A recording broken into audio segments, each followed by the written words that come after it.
Everyone, welcome back to my channel. I'm Beauty by Deanna D, and thanks for stopping by.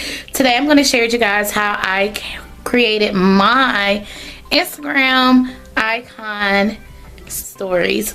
So if you haven't followed me yet, you need to go follow me on Instagram, which is Beauty by Deanna D. I'll have a insert of what my Instagram will look like, so you need to go check it out because I definitely be on there a lot. So if you need to know what my social medias are, I also will have them linked below. Please feel free.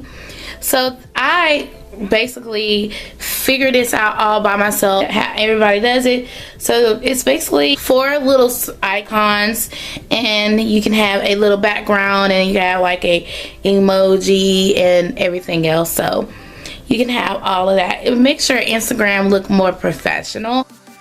Hey everyone, so what you're going to do is go to Google, and then you're going to go type in whatever background you want. So I went and I typed in white marble because that's like one of my favorite backgrounds. And then I went to white marble, and then I basically copied and saved it, and then make sure you save it to your phone.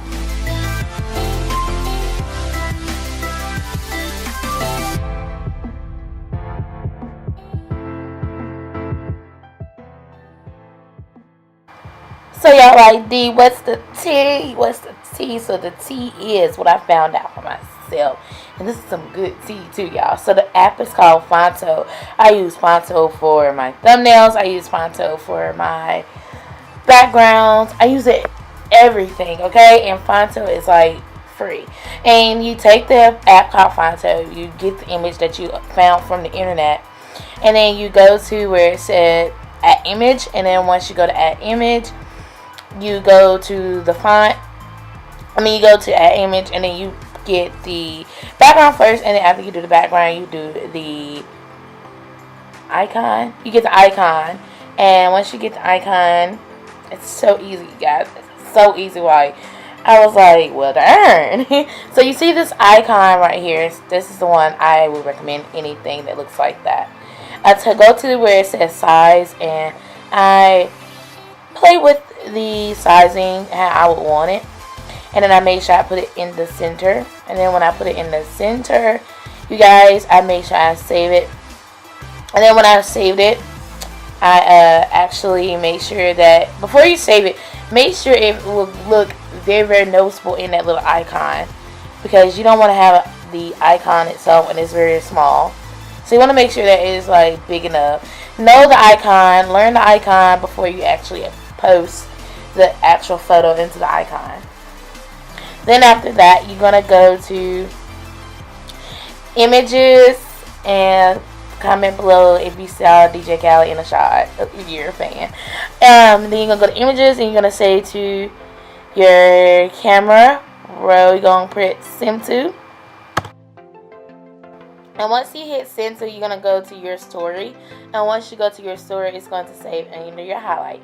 And then after you go to your highlight, you're going to go to your story.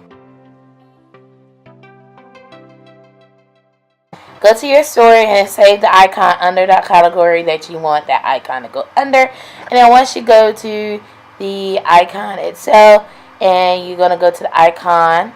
And then after you go to the icon, see my little videos or updates or whatever. I love doing these whenever I film a makeup look, so I can give you guys a heads up. So what you're going to do is you're going to go to the icon that you just created, you guys. This is where it gets so, oh my gosh, it's that simple. And hit edit highlight. And then when you edit the highlight, you're going to get rid of all the check marks, because you don't want all of these. You want the one that you created to be the highlight. So after you do that, you're going to take the highlight itself, the icon. And then you're going to hit the icon, and boom. All you have to do is just hit edit cover right here. Just make sure you see how when I said make sure it's big enough for it to be an icon, like so it can be noticeable. And then you hit edit cover for that. And then once you do edit cover, you're going to hit behind this, highlight, and then there it goes. So yeah, that's the enjoyed this video. Give this video a massive thumbs up. I hope that you guys found this little tip helpful, and I hope you guys enjoy it. And let me know if you want to know any other hacks or any thing new floating around and you are excited to get started with trying out. And I gotta go, and I'll see you soon. Bye.